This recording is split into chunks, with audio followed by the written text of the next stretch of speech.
دنیا کے ہر کونے میں روزانہ کروڑوں فیصلے ایک ایسے کاغذی وعدے پر کیے جاتے ہیں جس کی اپنی کوئی مادی حیثیت نہیں، مگر اس کی طاقت جنگوں سے زیادہ اثر رکھتی ہے۔ تیل کی قیمت ہو یا کسی ملک کا بجٹ، جنگ ہو یا امن کا معاہدہ، سب کچھ ایک ہی کرنسی کے گرد گھومتا ہے، امریکی dollar. Delegates from 44 allied and associate countries arrived for the opening of the United Nations Monetary and Financial Conference. And the American economy is by far the strongest in the world. The U.S. dollar is at the foundation of international economic. I have directed Secretary Connally to suspend temporarily the convertibility of the dollar into gold. سوال یہ نہیں کہ dollar کتنا طاقتور ہے، اصل سوال یہ ہے کہ ایک قومی کرنسی پوری دنیا کی قسمت کا فیصلہ کیسے کرنے لگی، اور کیا یہ طاقت واقعی ہمیشہ کے لیے ہے؟ یہ کہانی صرف معیشت کی نہیں، اعتماد، اقتدار اور ایک ایسے عالمی نظام کی داستان ہے جو آج بھی قائم ہے مگر اندر سے ہل چکا ہے۔ یہ سمجھنے کے لیے کہ امریکی ڈالر آج دنیا کی سب سے طاقتور کرنسی کیسے بنے، ہمیں وقت میں بہت پیچھے جانا ہوگا، اتنا پیچھے جہاں نہ ڈالر کی حکمرانی تھی، نہ IMF، نہ عالمی مالی ادارے۔ یہ وہ دور تھا جب دنیا کا پیسہ سونے اور چاندی سے بنا ہوتا تھا۔ 19ویں صدی کے بیشتر حصے اور 20ویں صدی کے آغاز تک دنیا کا بین الاقوامی مالی نظام جس اصول پر قائم تھا اسے ہم گولڈ اسٹینڈرڈ کہتے ہیں۔ گولڈ اسٹینڈرڈ کا مطلب یہ تھا کہ ہر ملک کی کرنسی کی قانونی قیمت سونے کے مقررہ وزن سے جڑی ہوتی تھی۔ کاغذی نوٹ دراصل سونے پر لکھا ہوا ایک وعدہ ہوتا تھا۔ شہری یا تاجر بینک جا کر اپنے نوٹ کے بدلے سونا حاصل کر سکتے تھے، یعنی پیسہ خود کوئی طاقت نہیں رکھتا تھا، طاقت اس سونے میں تھی جو اس کی ضمانت وہ نوٹ دیتا تھا۔ یہ نظام کرنسی چھاپنے پر قدرتی پابندی لگاتا تھا، ریاستوں کو غیر ضروری خساروں سے روکتا تھا، مہنگائی کو قابو میں رکھتا تھا۔ اسی لیے اس دور میں عالمی معیشت سست تھی مگر نسبتاً مستحکم تھی۔ اکثر کتابوں میں لکھا جاتا ہے کہ 1867 میں پیرس انٹرنیشنل مانیٹری کانفرنس میں گولڈ اسٹینڈرڈ کو باضابطہ عالمی نظام بنایا گیا، لیکن بہت سے ریسرچ ہمیں بتاتی ہے کہ یہ بات جزوی طور پر درست ہے۔ حقیقت یہ ہے کہ اس کانفرنس میں 20 ممالک شریک ہوئے، 19 نے سونے کو پیمانے ماننے کی حمایت کی، مگر یہ فیصلہ قانونی طور پر لازم نہیں تھا، یعنی یہ کوئی زبردستی نافذ کیا گیا نظام نہیں تھا، بلکہ ایک رفتہ رفتہ اپنایا جانے والا ایک عالمی رجحان تھا۔ دلچسپ بات یہ کہ کئی ممالک طویل عرصے تک بائی میٹرک سسٹم پر قائم رہے، یعنی سونا اور چاندی دونوں استعمال کرتے رہے۔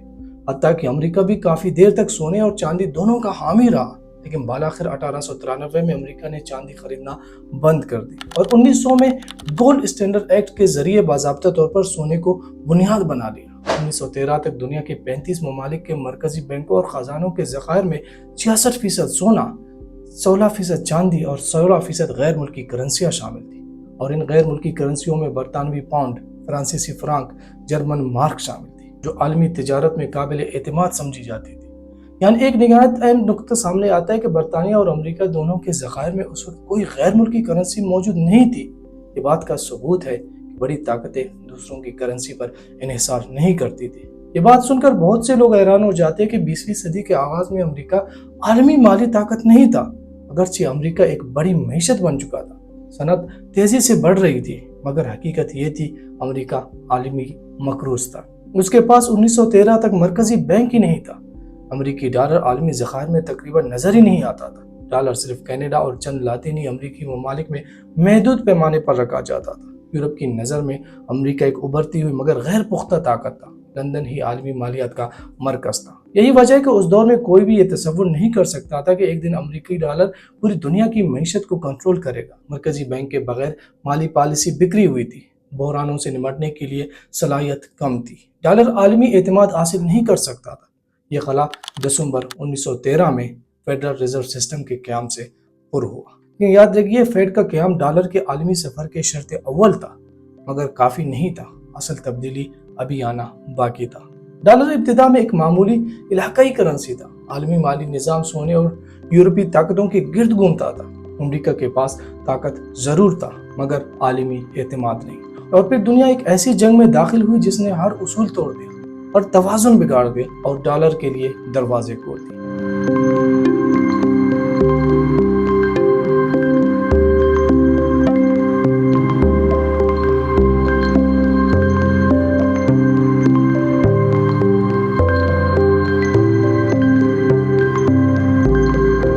سن 1914 میں جب پہلی جنگ عظیم شروع ہوئی تو اس نے صرف ریاستوں کی سرحدیں نہیں ہلائی بلکہ دنیا کے مالی نظام کی بھی بنیادیں لرزا دی۔ یورپ کی بڑی طاقتیں برطانیہ، فرانس، جرمنی سب ایک ایسی جنگ میں کود پڑی جس کے اخراجات ان کے قومی خزانے برداشت نہیں کر سکتے تھے۔ جنگ کے آغاز کے ساتھ ہی سونے کے بدلے نوٹ دینے کا عمل معطل کر دیا گیا۔ مرکزی بینکوں نے اپنے ذخائر بچانے کے لیے گولڈ اسٹینڈرڈ کو عملی طور پر ترک کر دیا، یعنی وہ نظام جو دہائیوں سے عالمی مالی نظم و ضبط کی بنیاد تھی ایک ہی لمحے میں ٹوٹنے لگا۔ مگر مرکز میں ان تمام صورتحال میں ایک ایسا ملک موجود تھا جو ابتدا میں جنگ میں شامل نہیں ہوا، وہ تھا امریکہ۔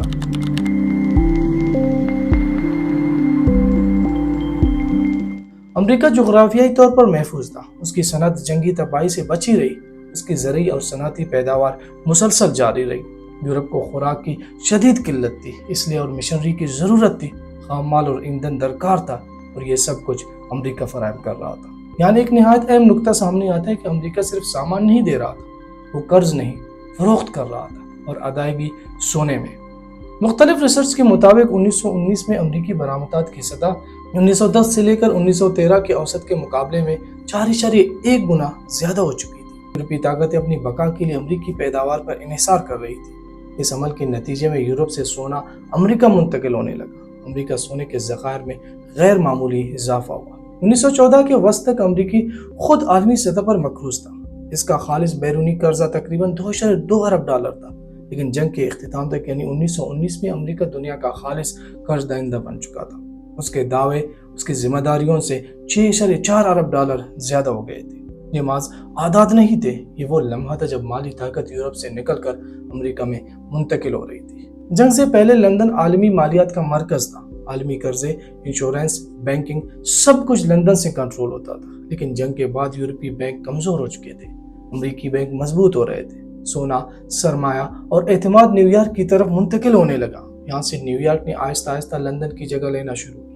یہ تبدیلی کسی ایک فیصلے کا نتیجہ نہیں تھا، بلکہ جنگ، تجارت، سونے کی منتقلی اور قرضوں کے بہاؤ کا مجموعی اثر تھا۔ جنگ سے پہلے امریکی ڈالر عالمی ذخائر میں تقریباً غیر موجود تھا، لیکن جنگ کے بعد ڈالر ایک قابل اعتماد کرنسی بن چکا تھا۔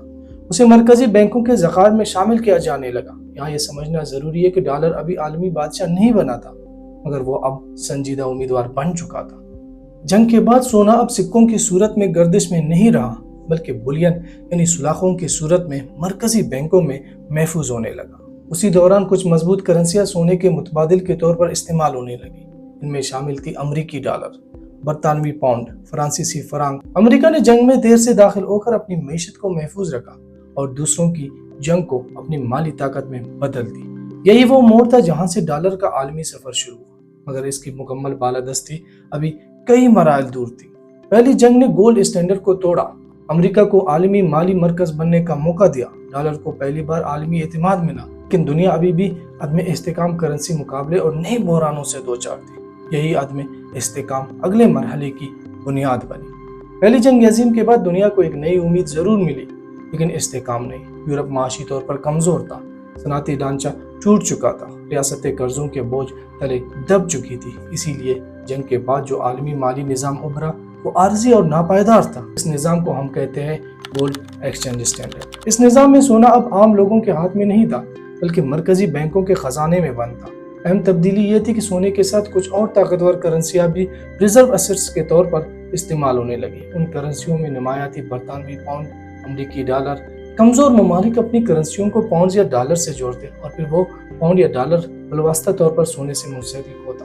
اکثر کتابوں میں لکھا جاتا ہے کہ 1922 کے جنیوا کانفرنس نے گولڈ ایکسچینج اسٹینڈرڈ کو قانونی شکل دی، لیکن مختلف ریسرچ کے مطابق جنیوا کانفرنس نے کوئی باقاعدہ معاہدہ نہیں کیا، اس نے صرف سفارشات منظور کی۔ 1920 کے دہائی کے وسط کئی یورپی ممالک نے اپنی کرنسیوں کو دوبارہ سونے سے جوڑ دیا۔ برطانیہ، فرانس۔ اس کے نتیجے میں مرکزی بینکوں نے بڑی مقدار میں غیر ملکی کرنسیاں رکھنا شروع کی، اور اعداد شمار بتاتے ہیں کہ 1928 تک یورپ کے 28 ممالک کے ذخائر میں 42% غیر ملکی کرنسیاں تھیں، اور ان غیر ملکی کرنسی کے ذخائر میں تقریباً 97% صرف 2 کرنسیاں تھیں، امریکی ڈالر اور برطانوی پاؤنڈ۔ تقریباً 55% ڈالر، 42% پاؤنڈ۔ یہی وہ مرحلہ تھا جہاں ڈالر اور پاؤنڈ براہ راست مقابلے میں آ گئے۔ یہ کوئی اعلان شدہ جنگ نہیں تھی، بلکہ اعتماد، تجارت اور ذخائر کی جنگ تھی۔ برطانوی پاؤنڈ اب بھی سلطنت برطانیہ کے سہارے کھڑا تھا۔ اسٹرلنگ زون میں غالب تھا، جبکہ امریکی ڈالر آزاد عالمی تجارت میں آگے بڑھ رہا تھا۔ خاص طور پر امریکی معیشت کی طاقت کے باعث یہ مقابلہ پوری انٹر وار پیریڈ میں جاری رہا، اور پھر سن 1929 میں دنیا نے وہ منظر دیکھا جس نے اس پورے نظام کو ہلا کر رکھ دیا: the great depression. The financial house of cards collapses, and the overinflated stock market plunges into a Great Depression. A financial panic grips the world. Stock markets crash ہو گئی، بینک دیوالیہ ہو گئے، بے روزگاری آسمان کو چھونے لگی۔ ریاستوں نے اپنی معیشت بچانے کے لیے یک طرفہ فیصلے شروع کر دیے۔ نتیجہ یہ نکلا کہ عالمی مالی اعتماد تیزی سے ختم ہونے لگا۔ 1931 میں برطانیہ نے پاؤنڈز کی قدر گھٹا دی اور سونے میں تبدیلی بند کر دی۔ 1933 میں امریکہ نے ڈالر کے اندرونی سونے میں تبدیلی بھی ختم کر دی۔ یہ وہ لمحہ تھا جب امریکی حکومت نے ایک انتہائی سخت فیصلہ کیا۔ 5 اپریل 1933 کو صدر فرینکلن ڈی روزویلٹ نے 6102 ایگزیکیوٹیو آرڈر جاری کیا۔ اس کے تحت عام شہریوں کو سونا رکھنے سے منع کر دیا گیا۔ I am going to establish a government market for gold. اقدام امریکی تاریخ کا سب سے سخت مالی فیصلہ تھا۔ 1936 میں فرانس نے بھی سونے سے تعلق ختم کیا۔ تاہم امریکہ، برطانیہ اور فرانس کے درمیان معاہدے کے تحت بیرونی سطح پر سونے میں تبدیلی کچھ حد تک جاری رہی، لیکن یہ استحکام صرف کاغذی تھا۔ 1939 تک آخری ملک البانیہ نے بھی اپنی کرنسی کو سونے سے الگ کر دیا۔ یوں بین الاقوامی مالی نظام عملی طور پر ختم ہو چکا تھا۔ 1937 تک عالمی ذخائر میں غیر ملکی کرنسیوں کا حصہ صرف 6.3% رہ گیا۔ کرنسی پر اعتماد ٹوٹ چکا تھا۔ ممالک دوبارہ سونے کو محفوظ پناہگاہ سمجھنے لگے تھے۔ گریٹ ڈپریشن نے پورے نظام کی کمزوریاں عیاں کر دی۔ ریاستیں عالمی اصول سے ہٹ کر قومی مفاد کو ترجیح دینے لگی۔ نتیجہ یہ نکلا کہ بین الاقوامی مالی نظام دوسری جنگ عظیم سے پہلے ہی موت کے دہانے پر پہنچ چکا تھا، اور پھر ایک اور جنگ نے اسے مکمل طور پر دفن کر دیا اور ایک نئے زیادہ طاقتور نظام کے لیے راستہ ہموار کیا۔ دوسری جنگ عظیم ابھی اپنے عروج پر بھی نہیں پہنچی تھی کہ امریکہ اور برطانیہ یہ سمجھ چکے تھے اگر جنگ کے بعد دنیا کو ایک واضح اور مضبوط مالی ڈھانچہ نہ دیا گیا تو پہلی جنگ عظیم کے بعد کی طرح معاشی بدحالی، کرنسی بحران اور سیاسی عدم استحکام دوبارہ جنم لے گی۔ پہلی جنگ عظیم کے بعد گولڈ اسٹینڈرڈ کی ناکامی اور 1930 کے دہائی کی عظیم کساد بازاری نے یہ ثابت کر دیا تھا کہ محض قومی مفادات پر مبنی فیصلے عالمی معیشت کو سنبھالنے کے لیے کافی نہیں ہوتے۔ اسی شعور کے تحت 1941 میں امریکی صدر روزویلٹ اور برطانوی وزیر اعظم چرچل کے درمیان اٹلانٹک چارٹر سامنے آیا، جس میں آزاد تجارت، خام مال تک مساوی رسائی اور عالمی اقتصادی تعاون جیسے اصول شامل تھے۔ یہ اصول بظاہر اخلاقی اور سیاسی دکھائی دیتے تھے، مگر در حقیقت وہ ایک نئے عالمی مالی نظام کے فکری خد و خال تھے۔ اسی پس منظر میں دو طاقتیں مگر فکری طور پر مختلف شخصیات سامنے آئیں۔ ایک طرف برطانیہ کے عظیم ماہر معاشیات جان مینارڈ کینز تھے، جن کا بنیادی مسئلہ یہ تھا کہ جنگ کے بعد برطانیہ معاشی طور پر کمزور ہو چکا ہے، پاؤنڈ اپنی سابقہ حیثیت کھو رہا ہے اور ملک کو عالمی سطح پر لیکویڈیٹی کی ضرورت تھی۔ کینز کا خیال تھا کہ اگر عالمی مالی نظام کسی ایک قومی کرنسی کے گرد گھومے گا تو عدم توازن ناگزیر ہوگا۔ اسی لیے انہوں نے انٹرنیشنل کلیئرنگ یونین اور ایک نئی عالمی کرنسی باؤنسر کی تجویز دی جو سونے سے منسلک ہوتی اور بین الاقوامی تجارت میں قومی کرنسیوں کی جگہ استعمال ہوتی۔ ان کے تصور میں یہ نظام زیادہ منصفانہ تھا، مگر اس میں ایک بنیادی خامی بھی تھی۔ وہ برطانوی سلطنت کی خصوصی حیثیت اور دو طرفہ تعلقات کو محفوظ رکھنا چاہتے تھے، جو بڑھتی ہوئی امریکی طاقت کے لیے قابل قبول نہیں تھا۔ دوسری طرف امریکی خزانے کا نمائندہ ہیری ڈیکسٹر وائٹ تھے، جن کا ویژن بظاہر ملٹی لیٹرلزم پر مبنی تھا، مگر اس کے پیچھے امریکی معاشی مفادات پوری طرح کار فرما تھے۔ وائٹ ایک ایسے نظام کے حامی تھے جس میں عالمی تجارت پر کسی سلطنت یا بند تجارتی زون کی اجارہ داری نہ ہو، بلکہ تمام منڈیاں امریکی مصنوعات کے لیے کھلی ہو۔ ان کے منصوبے میں ایک اور محدود اختیارات رکھنے والا انٹرنیشنل اسٹیبلائزیشن فنڈ شامل تھا۔ کوئی نئی عالمی کرنسی نہیں اور سونے اور ڈالر کے موجود ڈھانچے پر انحصار تھا۔ یہ تصور امریکہ کے لیے زیادہ موزوں تھا کیونکہ اس وقت دنیا کے سب سے بڑے سونے کا ذخیرہ بھی امریکہ کے پاس تھا اور صنعتی طاقت بھی۔ 1944 میں ان دونوں منصوبوں کے درمیان ایک سمجھوتہ سامنے آیا جسے جوائنٹ اسٹیٹمنٹ آف ایکسپرٹس کہا گیا، مگر یہ سمجھوتہ زیادہ تر وائٹ کے حق میں تھا۔ نتیجتاً نہ باؤنسر وجود میں آیا، نہ کوئی سپرا نیشنل کلینک بینک، بلکہ انٹرنیشنل مانیٹری فنڈ یعنی IMF کا قیام عمل میں آیا۔ اسی بنیاد پر جولائی 1944 میں بریٹن ووڈز کانفرنس منعقد ہوئی، جس میں 44 ممالک نے شرکت کی۔ اس کانفرنس کا مقصد ایک عالمی مالی نظام قائم کرنا تھا جو جنگ کے بعد استحکام، تجارت اور ترقی کو یقینی بنا سکے۔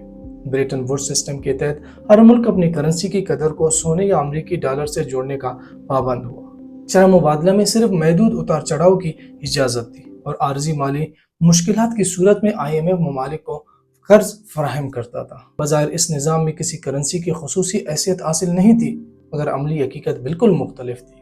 جنگ کے اختتام تک دنیا کے تقریباً 2 دہائی سونے کے ذخائر امریکہ میں جمع ہو چکے تھے اور امریکی ڈالر واحد کرنسی تھا جو سونے میں تبدیل ہو سکتی تھی۔ اسی طرح بریٹن ووڈ کا نظام کاغذی طور پر گولڈ ایکسچینج اسٹینڈرڈ تھا، مگر عملی طور پر وہ گولڈ ڈالر اسٹینڈرڈ بن چکا تھا۔ IMF کے اندر طاقت کا توازن بھی اسی حقیقت کی عکاسی کرتا ہے۔ IMF کے کوٹا جو کسی ملک کی مالی شراکت، قرض لینے کی حد اور ووٹنگ پاور کا تعین کرتی تھی، اس طرح ترتیب دی گئی کہ امریکہ کو سب سے زیادہ اختیار حاصل ہوا۔ ابتدائی طور پر امریکہ کے پاس تقریباً 31% ووٹنگ پاور تھی، جو اسے نہ صرف فیصلے منظور کرانے بلکہ ناپسندیدہ فیصلہ روکنے کی صلاحیت بھی دیتی تھی۔ جو IMF بظاہر ایک غیر جانبدار ادارہ تھا، مگر اس کی ساخت عالمی طاقت کا جھکاؤ واضح طور پر امریکہ کے حق میں تھا۔ اسی دوران یورپ کے بحالی کے لیے امریکہ نے مارشل پلان کے تحت وسیع مالی امداد فراہم کی۔ یہ امداد بظاہر انسانی ہمدردی اور تعمیر نو کے لیے تھی، مگر اس کا ایک اہم نتیجہ یہ نکلا کہ یورپی ممالک کو امریکی مصنوعات خریدنے کے لیے ڈالر میسر آ گئے اور یوں عالمی تجارت میں ڈالر کی جڑیں مزید مضبوط ہو گئی۔ 1950 کی دہائی کے آغاز تک یورپ کی معیشت بحال ہو چکی تھی، مگر اس بحالی کے ساتھ دنیا امریکی ڈالر کا عادی بن چکا تھا۔ عالمی قیمتیں، تجارتی معاہدے اور مالی لین دین تیزی سے ڈالر میں طے ہونے لگی۔ یہی وہ مرحلہ تھا جہاں ڈالر نے پاؤنڈ کو پیچھے چھوڑ دیا۔ 1950 کی دہائی میں اگرچہ برطانوی پاؤنڈ اب بھی اسٹرلنگ زون میں اہم تھا، مگر عالمی ذخائر میں اس کا حصہ مسلسل کم ہوتا گیا، جبکہ ڈالر کا حصہ بڑھتا چلا گیا۔ 1971 تک عالمی زر مبادلہ کے ذخائر میں ڈالر کا حصہ 70% سے تجاوز کر چکا تھا، جبکہ پاؤنڈ محض 10% کے قریب رہ گیا۔ یہ تبدیلی کسی ایک فیصلے یا سازش کا نتیجہ نہیں تھا، بلکہ امریکی معاشی طاقت، عالمی تجارت کے پھیلاؤ، IMF کے ڈھانچے اور بریٹن ووڈز سسٹم کی اندرونی منطق کا منطقی انجام تھا۔ یہ بریٹن ووڈز سسٹم نے بظاہر دنیا کو استحکام دیا، مگر اس کے اندر ایک بنیادی عدم توازن بھی چھپا ہوا تھا۔ ڈالر کی بالادستی نے عالمی مالی نظام کو چلایا ضرور، مگر اسی بالادستی نے وہ تضادات بھی پیدا کیے جو بعد میں اس نظام کے ٹوٹنے کا سبب بنا۔ یہی تضادات اگلے مرحلے میں گریفن ڈیلیما، سونے کے بحران اور بالآخر 1971 میں نیکسن شاک کی صورت میں پوری شدت سے سامنے آئے۔ 1970 کی دہائی کے آغاز میں بریٹن ووڈز سسٹم عملی طور پر اپنی آخری سانسیں لے رہا تھا، اگرچہ کاغذوں میں وہ ابھی بھی زندہ دکھائی دیتا تھا۔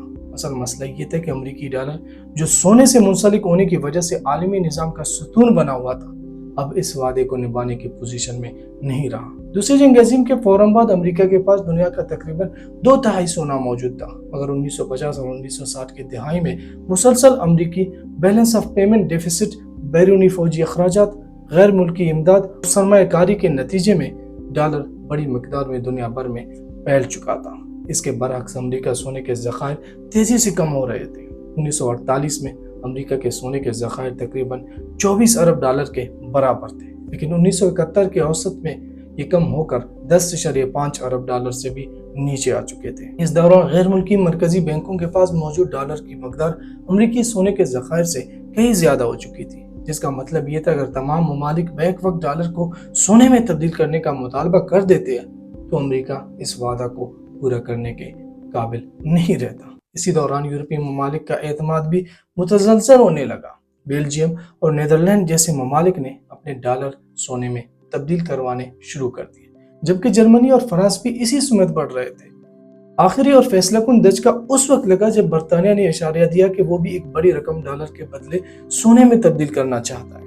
اس مرحلے پر امریکی پالیسی سازوں کو یہ حقیقت پوری طرح سمجھ آ گئی کہ اگر سونے میں تبدیلی کا دروازہ بند نہ کیا گیا تو امریکہ سونے کے ذخائر مکمل طور پر ختم ہو سکتے ہیں اور اس کے ساتھ ہی پورا عالمی مالی نظام بھی زمین بوس ہو جائے گا۔ اس پس منظر میں 15 اگست 1971 کو امریکی صدر رچرڈ نیکسن نے قوم سے خطاب کرتے ہوئے ایک ایسا اعلان کیا جس نے عالمی مالی تاریخ کا رخ بدل دیا۔ انہوں نے یہ فیصلہ سنایا کہ امریکہ عارضی طور پر ڈالر کو سونے میں تبدیل کرنے کا عمل معطل کر رہا ہے۔ I have directed Secretary Connally to suspend temporarily the convertibility of the dollar into gold. یہ فیصلہ بازار ٹیمپرری قرار دیا گیا مگر حقیقت میں یہ مستقل تھا۔ اس اعلان سے پہلے نہ IMF سے مشاورت کی گئی، نہ اتحادی ممالک کو اعتماد میں لیا گیا اور نہ ہی کسی عالمی فورم پر بحث ہوئی۔ ایک ملک ایک طرفہ فیصلہ پوری دنیا کے مالی نظام پر نافذ ہو گیا۔ یہی وجہ ہے کہ اس واقعے کو تاریخی میں نیکسن شاک کے نام سے یاد کیا جاتا ہے، کیونکہ اس نے دہائیوں پر محیط مالی ڈھانچے کو ایک ہی جھٹکے میں توڑ دیا۔ یہ بات اکثر نظر انداز کی جاتی ہے کہ نیکسن کا اعلان صرف سونے سے متعلق نہیں تھا، بلکہ یہ امریکی معیشت کو سنبھالنے کے لیے ایک وسیع تر پیکج کا حصہ تھا۔ اسی خطاب میں انہوں نے 90 دن کے لیے قیمتوں اور اجرتوں کو منجمد کرنے کا اعلان کیا تاکہ مہنگائی پر قابو پایا جا سکے، اور درآمدات پر 10% اضافی ڈیوٹی عائد کی تاکہ امریکی صنعت کو تحفظ دیا جا سکے۔ اس سے واضح ہے کہ مسئلہ صرف عالمی مالی نظام نہیں تھا، بلکہ امریکی اندرونی معیشت میں شدید دباؤ میں تھی، اور حکومت اپنی قومی ترجیحات کو عالمی ذمہ داریوں پر فوقیت دے رہی تھی۔ دنیا کا رد عمل حیرت، تشویش اور ناراضگی پر مبنی تھا، مگر اس کے ساتھ ایک تلخ حقیقت بھی سامنے آئی کہ عالمی برادری کے پاس اس فیصلے کے خلاف کوئی مؤثر متبادل یا فوری رد عمل موجود نہیں تھا۔ عالمی تجارت، مالی لین دین اور زر مبادلہ کے ذخائر اس حد تک ڈالر پر منحصر ہو چکے تھے کہ کسی ملک کے لیے اس نظام سے فوری طور پر باہر نکلنا ممکن ہی نہیں تھا۔ اس لمحے پر یہ بات بالکل واضح ہو گئی کہ بریٹن ووڈز سسٹم کسی مضبوط عالمی قانون یا اجتماعی رضامندی پر نہیں، بلکہ امریکی طاقت اور اعتماد پر قائم تھا، اور جب امریکہ نے اپنا مفاد خطرے میں دیکھا تو اس نے نظام کو بدلنے میں ایک ہی لمحہ بھی نہیں لگایا۔ نیکسن شاک کے بعد کچھ عرصے تک نظام کو سہارا دینے کی کوششیں جاری رہی۔ دسمبر 1971 میں امریکہ نے ڈالر کی قدر تقریباً 8% کم کرنے پر رضامندی ظاہر کی، اور سونے کی سرکاری قیمت $35 فی اونس سے بڑھا کر $38 کر دی گئی، مگر یہ صرف ایک عارضی حل تھا۔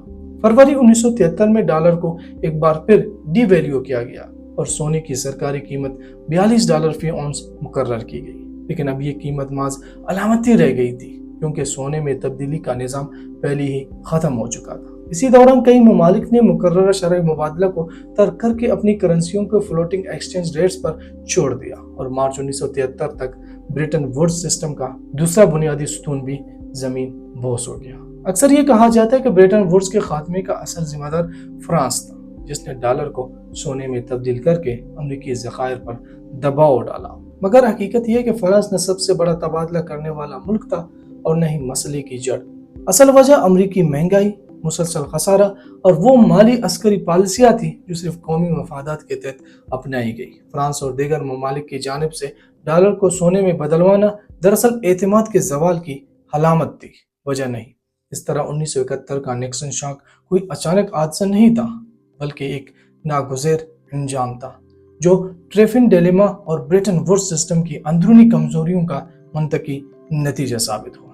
یوں سونے اور ڈالر کا وہ رشتہ جو دہائیوں تک عالمی مالی نظام کی بنیاد رہی، ہمیشہ کے لیے ٹوٹ گیا۔ دنیا اب ایک ایسے مرحلے میں داخل ہو چکا تھا جہاں کرنسی کسی ٹھوس اثاثے سے نہیں بلکہ محض اعتماد اور مارکیٹ کی طاقت سے جڑی تھی، اور یہی وہ نقطہ تھا جہاں ایک بالکل نئے عالمی مالی نظام کی بنیاد رکھی گئی۔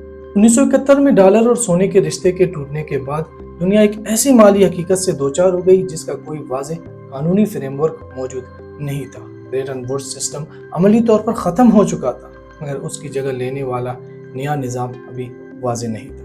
1972 میں انٹرنیشنل مانیٹری فنڈ کے اندر اس بات پر غور شروع ہوا کہ بدلتی ہوئی حقیقت کو کس طرح قانونی شکل دی جائے، کیونکہ دنیا پہلے ہی مقررہ شرح مبادلہ اور سونے کے بنیاد سے ہٹ چکی ہے۔ بالآخر جنوری 1976 میں جمیکا کے شہر کنگسٹن میں ہونے والا اجلاس میں وہ ترامیم تجویز کی گئی جنہیں بعد میں جمائکا اکارڈز کہا گیا، اور 1978 میں ان ترامیم کی توثیق کے ساتھ ہی ایک نئے عالمی مالی نظام کو باضابطہ حیثیت مل گئی۔ اسی لمحے سے جس نظام کا آغاز مانا جاتا ہے اسے عام طور پر جمائکا مانیٹری سسٹم کہا جاتا ہے، جو آج تک کسی نہ کسی شکل میں جاری ہے۔ اس نئے نظام کی سب سے بڑی تبدیلی یہ تھی کہ سونے کو باضابطہ طور پر پیسے کی حیثیت سے ختم کر دیا گیا۔ اب نہ کسی کرنسی کے لیے سونے کا وزن مقرر تھا، نہ سونے کا کوئی سرکاری قیمت موجود رہی، اور نہ ہی کسی ملک پر یہ الزام تھا وہ اپنی کرنسی کو سونے یا ڈالر میں تبدیل کرے۔ جو ہزاروں سال تک دولت اور اعتماد کی علامت رہنے والا سونا پہلی بار عالمی مالی نظام سے قانونی طور پر الگ کر دیا گیا اور یہ محض ایک کموڈیٹی بن کر رہ گیا۔ اس تبدیلی کا مطلب یہ تھا کہ عالمی کرنسی اب کسی ٹھوس اثاثے سے نہیں بلکہ صرف ریاستی وعدے اور اعتماد سے جڑی ہو گئی، اور یہی اعتماد عالمی معیشت کی نئی بنیاد بن گئی۔ جمائکا سسٹم کی دوسری بڑی خصوصیت یہ تھی کہ مقررہ شرح مبادلہ کو ختم کر کے فلوٹنگ ایکسچینج ریٹس کو قانونی حیثیت دے دی گئی۔ اب کرنسیوں کے قدر کسی مقررہ عدد سے بندی نہیں رہی بلکہ مارکیٹ میں طلب اور رسد کے مطابق طے ہونے لگی۔ IMF نے رکن ممالک کو یہ آزادی دی کہ وہ اپنی معیشت کو ضروریات کے مطابق ایکسچینجنگ ریٹ رجیم منتخب کریں۔ اس لچک نے بعض ممالک کو جھٹکوں سے نمٹنے میں مدد دی، مگر ساتھ ہی اس نے عالمی مالی نظام میں عدم استحکام اور اتار چڑھاؤ کے امکانات بھی بڑھا دیے۔ یہاں سب سے اہم سوال یہ پیدا ہوتا ہے کہ جب ڈالر کے پیچھے سونے کی ضمانت ختم ہو گئی تو وہ کیوں نہیں گرا بلکہ کئی حوالوں سے مضبوط ہو گیا؟ اس کا پہلا اور سب سے سادہ جواب یہ ہے کہ اس وقت دنیا کے پاس کوئی حقیقی متبادل موجود نہیں تھا۔ یورپی کرنسی ابھی مکمل طور پر مستحکم نہیں تھی۔ جاپانی یان علاقائی دائرے سے باہر محدود کردار رکھتی تھی، اور سرد جنگ کے ماحول میں سوشلسٹ بلاک عالمی مالی نظام سے تقریباً الگ تھلگ تھا۔ اس خلا میں ڈالر واحد ایک ایسی کرنسی تھی جو پہلے ہی عالمی تجارت، قیمتوں اور مالی معاہدوں میں رچ بس چکی تھی۔ دوسری بڑی وجہ امریکی مالی منڈیوں کو غیر معمولی گہرائی اور وسعت تھی۔ امریکہ ٹریجری بانڈ اور وال اسٹریٹ اور ڈالر میں ڈومینیٹڈ اثاثے دنیا کے سب سے زیادہ لیکوڈ اور نسبتاً محفوظ سرمایہ کاری سمجھے جاتے تھے۔ مرکزی بینکوں اور سرمایہ کاروں کے لیے یہ اثاثے اس لیے پرکشش تھے کہ انہیں کسی بھی وقت خریدا اور بیچا جا سکتا تھا، اور ان کے پیچھے ایک بڑی متنوع اور طاقتور معیشت کڑی تھی۔ اس کے علاوہ تیسری اور شاید سب سے مضبوط وجہ وہ عادت تھی جو دنیا نے گزشتہ دہائیوں میں ڈال لی تھی۔ عالمی تجارت، تیل کی قیمت، قرضے اور بین الاقوامی معاہدے سب ڈالر میں طے ہو چکے تھے، اور اس نظام سے نکلنے کا مطلب محض کرنسی بدلنا نہیں بلکہ پورے ڈھانچے کو از سر نو ترتیب دینا تھا، جو نہ آسان تھا نہ فوری طور پر ممکن۔ اعداد و شمار اس حقیقت کی تصدیق کرتے ہیں کہ جمائکا سسٹم کے بعد بھی ڈالر کی بالادستی قائم رہی۔ 1975 میں عالمی زر مبادلہ ذخائر میں ڈالر کا حصہ تقریباً 80% تھا، اگرچہ 1980 اور 1990 کی دہائیوں میں یہ سب کچھ کم ہوا اور 90 کی دہائی کے آغاز میں 50% کے قریب آ گیا، مگر اس کے بعد یہ دوبارہ بڑھنے لگا اور 1990 کی دہائی کے آخر اور 2000 کی دہائی کے آغاز میں 70% سے تجاوز کر گیا۔ اس سے یہ بات واضح ہوتا ہے کہ ڈالر کی طاقت کسی قانونی سہارے کی مرہونی منت نہیں تھی بلکہ عالمی معیشت کی ساخت اور مجبوریوں کا نتیجہ تھا۔ 1999 میں یورو کے اجرا کو کئی ماہرین نے ڈالر کے لیے ایک سنجیدہ چیلنج قرار دیا۔ ابتدا میں ایسا محسوس ہوا کہ یورو عالمی ذخائر میں تیزی سے جگہ بنائے گا، مگر عالمی طور پر اس نے زیادہ تر ان یورپی کرنسیوں کی جگہ لی جو پہلے ہی عالمی ذخائر کا حصہ تھی۔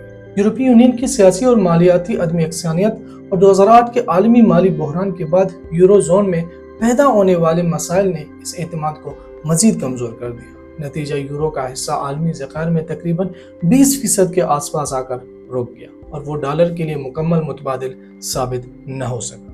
حالیہ برسوں میں اگرچہ کچھ نئی کرنسیاں جیسے آسٹریلین ڈالر، کینیڈین ڈالر اور چینی یوان آہستہ آہستہ عالمی ذخائر میں شامل ہوئی ہے، مگر ان میں سے کسی کا حصہ ابھی چند فیصد سے زیادہ نہیں۔ اس کے باوجود یہ رجحان اس بات کا اشارہ ضرور دیتا ہے کہ دنیا مکمل طور پر ایک ہی کرنسی پر انحصار رکھنے کے خطرات کو سمجھنے لگی ہے۔ جمائکا مونیٹری سسٹم کی سب سے بڑی کمزوری یہی ہے کہ عالمی لیکویڈیٹی کا انحصار بڑی حد تک امریکی مالی اور زرعی پالیسی پر ہو گیا ہے، کیونکہ ڈالر اب کسی ٹھوس عہد یا اثاثے سے بندہ نہیں رہا۔ اس صورتحال نے ایگزوربیٹنٹ پریویلیج کو ایک رعایت سے بڑھا کر مستقل اور طاقتور حقیقت بنا دیا، جس کے اثرات آج پوری دنیا محسوس کر رہی ہے۔ جمائکا مونیٹری سسٹم نے بظاہر دنیا کو سونے کی پابندی سے آزاد کر دیا، مگر اس آزادی کے بدلے عالمی مالی نظام کو ایک ایسے انحصار میں جکڑ دیا جو کسی ایک ملک کی پالیسیوں سے وابستہ ہے۔ یہی وہ تضاد ہے جو بعد کے برسوں میں اعتماد کے بحران، سونے کی واپسی اور ڈی ڈالرائزیشن جیسے رجحانات کو جنم دیتا ہے اور عالمی معیشت کو ایک نئے موڑ کی طرف لے جاتا ہے۔ جمائکا مونیٹری سسٹم کے مکمل نفاذ کے بعد امریکی ڈالر کی حیثیت ایک ایسے مرحلے میں داخل ہو گئی ہے جسے ماہرین معیشت ایگزوربیٹنٹ پریویلیج کی انتہا قرار دیتے ہیں۔ اس مرحلے پر امریکہ کو غیر معمولی طاقت حاصل ہو گئی کہ وہ اپنی حقیقی معاشی پیداوار سے کئی زیادہ خرچ کر سکتا ہے، بیرونی خساروں کو اپنی ہی کرنسی جاری کر کے پورا کر سکتا ہے، اور اس کے باوجود دنیا اس کی کرنسی کو ذخیرہ کرنے پر مجبور رہتی ہے۔ یہ طاقت کسی معاہدے یا اخلاقی اصول کی پیداوار نہیں بلکہ عالمی مالی نظام کی ساخت کا نتیجہ ہے۔ امریکی کرنٹ اکاؤنٹ کئی دہائیوں سے مسلسل خسارے میں ہے، یعنی امریکہ دنیا سے زیادہ خریدتا ہے اور کم بیچتا ہے۔ 2018 سے 2023 کے درمیان یہ خسارہ ہر سال سینکڑوں ارب ڈالر اور 2023 میں 800 ارب ڈالر سے تجاوز کر گیا۔ یہ خسارہ وقتی یا غیر معمولی بحران کا نتیجہ نہیں بلکہ ایک مستقل رجحان ہے جو اس بات کی علامت ہے کہ امریکی معیشت عالمی طلب پر انحصار کرتے ہوئے زندگی گزار رہی ہے۔ ایک وقت تھا جب سونے کو باربیریس ریلک کہہ کر نظر انداز کیا جاتا تھا، مگر 2008 کے عالمی مالی بحران کے بعد مرکزی بینکوں نے دوبارہ سونا خریدنا شروع کر دی۔ چین، روس، بھارت اور دیگر ممالک نہ صرف اپنے سونے کے ذخائر بڑھا رہے ہیں بلکہ وہ سونا بھی واپس لا رہے ہیں جو برسوں سے بیرون ملک محفوظ تھا۔ اس رجحان سے یہ واضح ہو جاتا ہے کہ سونا آج بھی اعتماد کی علامت اور بحران کے وقت ایک محفوظ پناہ گاہ سمجھا جاتا ہے، خاص طور پر اس دنیا میں جہاں کاغذی کرنسیاں کسی ٹھوس بنیاد سے جڑی نہیں رہی۔ اعتماد کی اس بحران کو سب سے زیادہ شدت 2022 میں ملی جب امریکہ اور اس کے اتحادی ممالک نے روس کے زر مبادلہ ذخائر منجمد کر دیے۔ یہ اقتدام محض جغرافیائی سیاست کا حصہ نہیں تھا بلکہ عالمی مالی نظام کے لیے ایک خطرناک مثال بن گیا۔ پہلی بار دنیا نے دیکھا کہ ایک بڑے ملک کے ذخائر جو برسوں کی محنت اور تجارت کا نتیجہ تھا ایک سیاسی فیصلے کے تحت ناقابل استعمال بنا دیے گئے۔ اس واقعے نے بہت سے ممالک کو یہ سوچنے پر مجبور کر دیا کہ اگر امریکہ آج روس کے ساتھ یہ کر سکتا ہے تو کل کسی اور کے ساتھ یہ بھی ہو سکتا ہے۔ یہی وہ لمحہ تھا جہاں ڈالر پر مبنی نظام کی غیر جانبداری پر سنجیدہ سوالات اٹھنے لگے۔ اسی پس منظر میں ڈی ڈالرائزیشن کی بحث نے زور پکڑا۔ اگرچہ یہ کوئی فوری یا انقلابی عمل نہیں مگر آہستہ آہستہ کئی ممالک مقامی کرنسیوں میں تجارت بڑھانے کی کوشش کر رہے ہیں۔ چین اور روس کے درمیان تجارت یا سعودی عرب کا چین کو تیل یوان میں فروخت کرنے پر آمادہ ہونا اس سمت کی علامتی مثالیں ہیں۔ یہ اقدامات ابھی ڈالر کی جگہ لینے کے لیے کافی ہیں مگر یہ ضرور ظاہر کرتے کہ دنیا متبادل راستوں کی تلاش میں اور مکمل انحصار کے خطرات کو اب پہلے سے زیادہ سنجیدگی سے دیکھا جا رہا ہے۔ مستقبل کے بارے میں یہ کہنا مشکل ہے کہ ڈالر کب اور کیسے اپنی بالادستی کھوئے گا مگر یہ بات واضح ہے کہ عالمی مالی نظام اب ایک نئے دور کی طرف بڑھ رہا ہے۔ ممکن ہے کہ آنے والے برسوں میں ایک ایسا ملٹی پولر نظام ابھرے جہاں ڈالر، یورو، یوان اور دیگر کرنسیاں ساتھ ساتھ کردار ادا کریں یا تجارت زیادہ تر علاقائی مالی بلاکس میں تقسیم ہو جائے۔ بعض لوگ ڈیجیٹل کرنسیوں کو بھی حل کے طور پر پیش کرتے ہیں مگر وہ خود نئے سوالات اور نئے کنٹرول کو جنم دے سکتی ہیں۔ اس پوری بحث کا نچوڑ یہی ہے کہ عالمی مالی نظام محض قوانین سے نہیں بلکہ اعتماد سے چلتا ہے اور جب اعتماد کمزور پڑنے لگا تو نظام چاہے کتنا ہی طاقتور کیوں نہ ہو تبدیلی ناگزیر ہو جاتی ہے۔ آج امریکی ڈالر اب بھی دنیا کا سب سے طاقتور اور سب سے زیادہ استعمال ہونے والا کرنسی ہے مگر تاریخ میں پہلی بار اس کی بالادستی کو سنجیدگی سے چیلنج کیا جا رہا ہے۔ یہ چیلنج شاید آج نظام نہ توڑ سکے مگر ایک ایسے فکری اور عملی تبدیلی کی بنیاد ضرور رکھ رہا ہے جو آنے والے برسوں میں عالمی مالی نظام کی شکل بدل سکتی ہے، کیونکہ تاریخ ہمیں یہ سبق دیتی ہے کہ کوئی بھی بالادستی ہمیشہ قائم نہیں رہتی، خاص طور پر اس وقت جب اس کی بنیاد اعتماد کے بجائے مجبوری بن جائے۔ اس پوری تاریخی بحث کے بعد سب سے اہم سوال یہ نہیں رہ جاتا کہ ڈالر کیسے دنیا کی کرنسی بنا، بلکہ اصل سوال یہ ہے کہ دنیا نے اسے اتنے طویل عرصے تک قبول کیوں کیا اور اب اس کی قبولیت پر نظر ثانی کیوں کر رہی ہے۔ حقیقت یہ کہ امریکی ڈالر کی بالادستی کسی ایک لمحے ایک معاہدے کی پیداوار نہیں تھی بلکہ یہ جنگ، معاشی طاقت اور ادارہ جاتی ڈھانچوں اور عالمی مجبوریوں کے امتزاج سے وجود میں آئی۔ پہلی جنگ عظیم کے بعد امریکہ کا اوبار، دوسری جنگ عظیم کے بعد اس کے پاس سونے اور صنعتی طاقت کا ارتکاز، بریٹن ووڈز کے تحت ادارہ جاتی برتری اور بعد ازاں جمائکا مانیٹری سسٹم کے بعد بغیر کسی ٹھوس لنگر کے بھی عالمی تجارت کو سہارا دینے کی صلاحیت۔ یہ سب عوامل مل کر ڈالر کو اس مقام تک لے آئے جہاں وہ آج کھڑا ہے۔